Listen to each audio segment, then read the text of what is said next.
Hello everybody, thank you for tuning in. Welcome to Nature's Pupil. Today we're going to talk about a cocktail of 4 substances, psychoactive substances. We're talking about coffee, caffeine, we're talking about alcohol, ethanol, we're talking about pot, which is THC and CBD, and lastly we're going to talk about cigarettes, which is nicotine.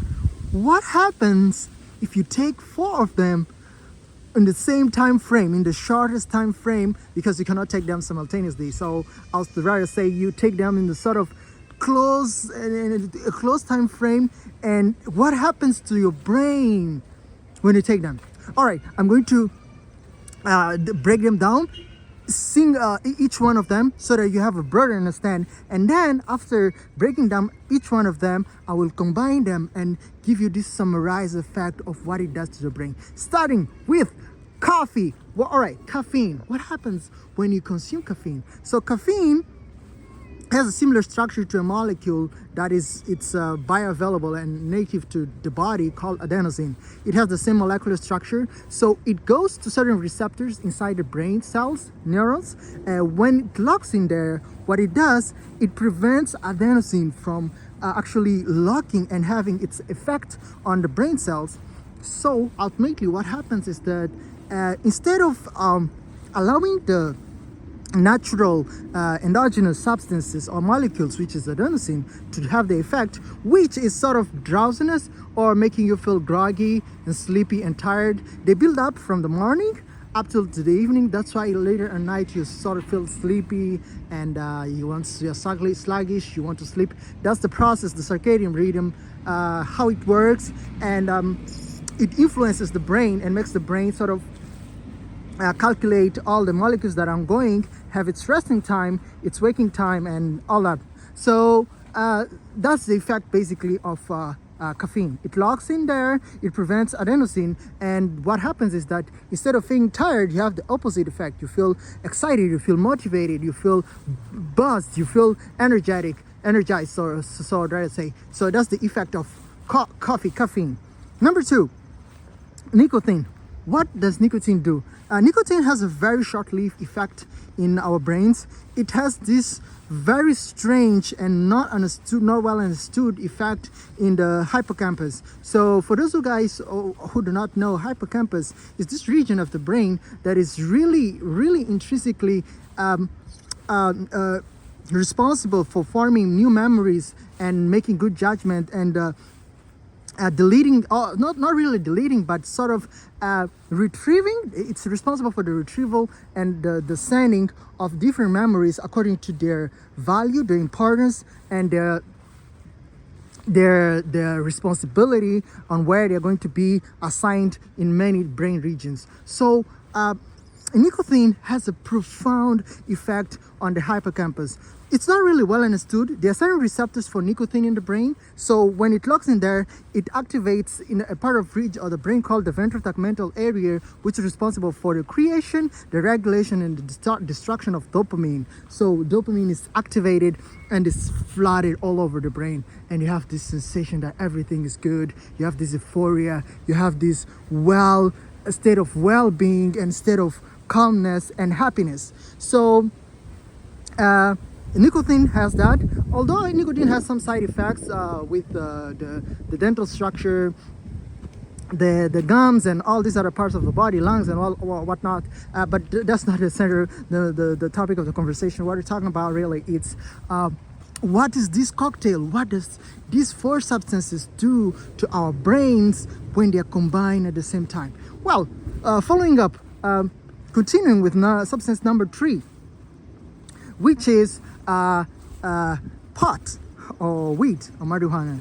So what happens when you consume marijuana? So marijuana has 2 substances basically. It has something called cannabinoids. So cannabinoids are these substances that are really actually not really well understood. However, inside our brains, we have a cannabinoid and an endogenous cannabinoid system. So there are all these receptors that act in the brain regions. But basically, what the function of the cannabinoid system is that it has the opposite effect of what a neurotransmitter does. So For those of you guys who do not know what a neurotransmitter is, well, a neurotransmitter is a substance that influences the impulse of a message that travels across a neuron. So if a neuron wants to fire a message from one part to another through a gap, or like a space called a synapse between two neurons, it influences the intensity of that. It may be less or more. However, the cannabinoid system, if the message from a neuron passes from north to south, or east to west, or up to down, and whatever, the cannabinoids travel the reverse way.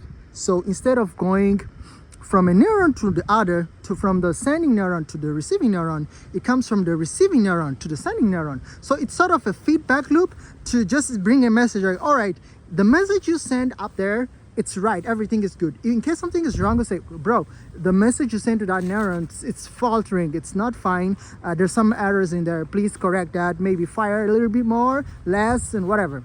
So what happens is that when you take the pot or marijuana, what happens is that differently from the endocannabinoids, which are native to the brain, which are natural, well regulated, go through stringent consumption and utilization, the exogenous, which are external cannabinoids, which actually THC, which is tetrahydroxycannabinol, what it does, it affects all the parts of all these receptors, these cannabinoid receptors.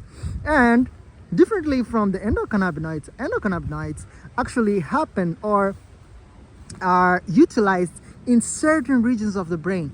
They don't really know what it does, but it sort of regulates emotions, it regulates the activation of certain excitatory states of one's being, and also downgrades certain type of signalings inside the brain. So it's sort of complex. So what happens is that, for example, I just want to summarize this so you guys don't feel sort of bored.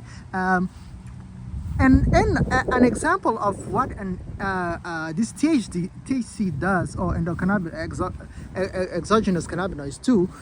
Say for instance, you take like pot, you smoke it, and then it locks up to all these receptors in your neurons, these cannabinoid receptors. What happens is that it has a tendency of making the message, the reading or the processing of the message inside the brain go a little bit slower, or have a pace that doesn't really respond to the centers of your brain that are responsible for the passage of time. So it's affecting literally everything.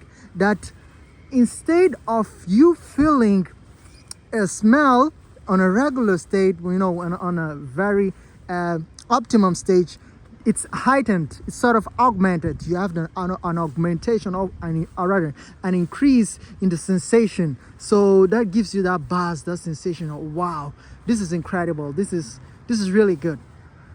So finalizing, I would like to explain the effect of alcohol on the brain. And after that, I will combine all of them and tell you what does this cocktail actually do to hold your brain simultaneously. Right, getting into alcohol. All right, alcohol is a substance also termed as ethanol. For those of you guys who do not know, there are a lot of alcohols out there in nature, but however, ethanol seems to be the most tolerated by the brain, and the brain sort of seems to metabolize it much better, and it has all these enzymes inside the liver to break it down and make it bioavailable for excretion. So while explaining what happens to alcohol, actually the systems, so alcohol is broken down mainly in the liver. The effects of alcohol in the brain are really profound. I think, in my personal opinion, I left alcohol to last because alcohol is by far the most destructive drug or substance out there in the market. I mean, that is regulated, but is freely someone can buy. I'll explain about alcohol in a further video, but basically what I want to summarize and tell you guys is that alcohol, it's a non-discriminatory substance. It penetrates penetrates all tissue regardless of the, it goes into the bone, guys. It goes to the bone marrow, it goes to the stem cells, it permeates all cells. In our cells in the body, we have these membranes. They're sort of lipids. They're made of fats. So fats, they're hydrophobic. They're very selective when it's about affinity and bonding to most substances. However, alcohol doesn't care. It penetrates. Now, what happens inside the brain when you consume alcohol? Alcohol affects mainly two neurotransmitters. Alcohol has an effect on these neurotransmitters. One is called the GABA system. Another one is called the glutamate. The GABA stands for gamma aminobutyric acid. So GABA is actually responsible for making you feel calm, sort of sedated, sort of laid back, drowsy, and tired. The opposite effect of excitation and liveliness and happiness. It calms you down, right? And the glutamate system affects the excitatory neurons. It affects the neurons that make you fire. It makes you hyperactive.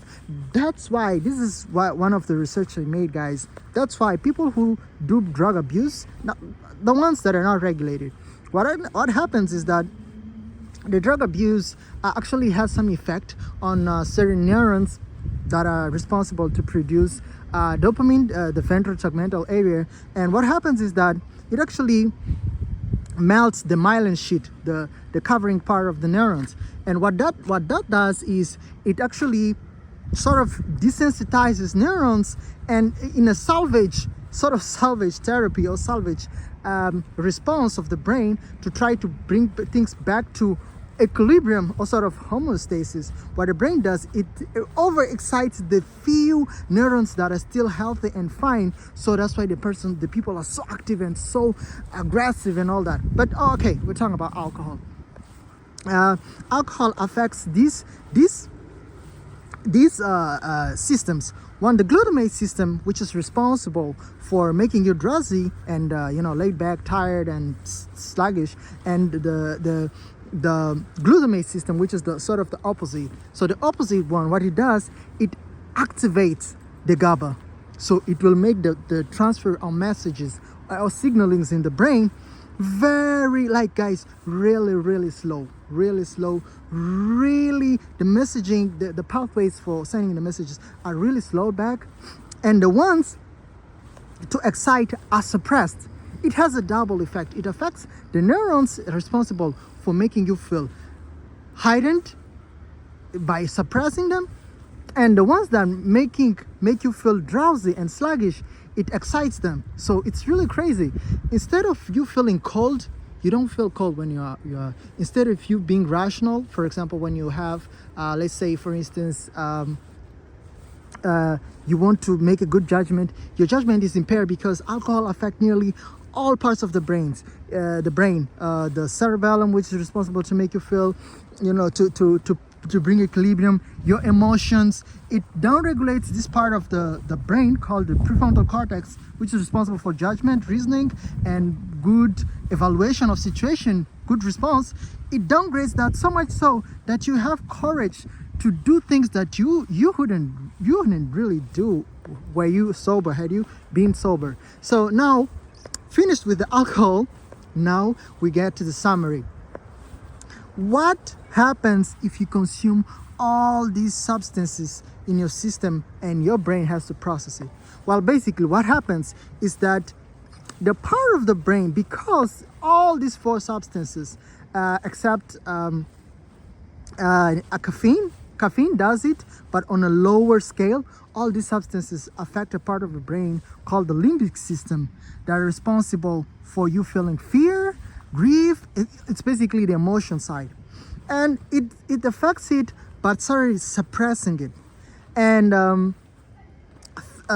it activates another part of the brain called the ventral tegmental area, which is responsible for the I've mentioned this. It's responsible for the production, the regulation, and the destruction of dopamine. So this part of the brain is strongly activated. So let's say we consume that in a span of 30 minutes. Each drug has its own lifetime. However, let's say past 30 minutes and you start feeling the effects. You have first caffeine making you heightened. You have alcohol making you drowsy. Alcohol wins over that. So the brain is actually below. It is not that much capable of having a stronger response to sort of curb the effects of alcohol. So alcohol starts sort of suppressing the effects of caffeine. So caffeine is there, is trying to make you feel heightened and enlightened. However, it's sending this backfiring by making you feel heightened by the release of tremendous amounts of dopamine. Guys, an fMRI scan of a person that is under these substances at the same time shows that the brain is so flooded with dopamine, and the circuitry of serotonin, which is it's a happiness hormone it's a happiness neurotransmitter. It lights so much up in the brain that certain people go through states of ecstasy. They go to blissfulness, and it's so much happiness, so much confidence that the brain goes into a unique state. Because the brain has all these receptors and neurotransmitters, it will sort of gauge. It will have a unique experience. Why? Because alcohol is more powerful than caffeine, and now you have a double effect of the cannabinoid system from THC, which is pot, marijuana. Marijuana and alcohol are competing with each other, making you feel sort of seeing the world in a slower pace, but with this heightened and lively experience, with lively emotion, lively moments. And then because nicotine is also there, it's profoundly affecting your hippocampus. So one of the things they say when people undergo these experiences is that the reverse effect of what nicotine does to the hippocampus, which is sort of neglect most of the memories of the brain. They say the brain sort of stores all these memories, but into a higher scale. It sort of stores all these memories because basically it is heightened by the fact that there is no state at which during the lifetime or the past experience of the brain that the brain has been so much assaulted by so many substances to deal with at the same time. What the brain actually does, it lights up this hippocampus. It solidifies so much the memories, and it makes sure it gives such an experience that it will sort of be it's hidden in the most secretive and the most complex parts of the serotonergic pathways of the brain, that makes sure these experiences are avoided and never happen again. The experience is good, it's highly heightened, but the brain doesn't like it because it's a lot to deal with at the same time. Well guys, I'll summarize this video saying 4 substances at the same time activate a really secretive and really heightened part of the brain that has a responsibility of making you feel making you be in optimum or sort of homeostatic state. So the brain, what the brain does, activates this specific part called the hippocampus, and the hippocampus makes sure it records very well this memory. Why? Because it felt good, but that's just the physical aspect. That's the dopamine, that's the serotonin being released. However, even though these molecules are being released, the brain sees this as a great assault, so it makes sure these memories are not repeated again. And by that, past that effect of this use, people report severe depression, like severe depression. Why? Because the dopaminergic pathways of the brain are really conservative. They're really highly regulated, and what happens is that the brain uses up all the dopamine levels. And you guys know dopamine is really essential for our bodily functions. It's so crucial that dopamine is responsible for making you wake up. That's why people with Parkinson's disease, they sort of have difficulties. They have tremors because dopamine has a wide range of functions. It also regulates muscular movements. So the brain like goes to this below baseline state of dopamine. So people report waking up and feeling worthless, depressed, and really sad, really frustrated, in an emotional state that it's not worth experiencing again. Guys, part 2 of this video is coming. Thank you for watching. I'll be more detailed, more specific. Thank you for watching.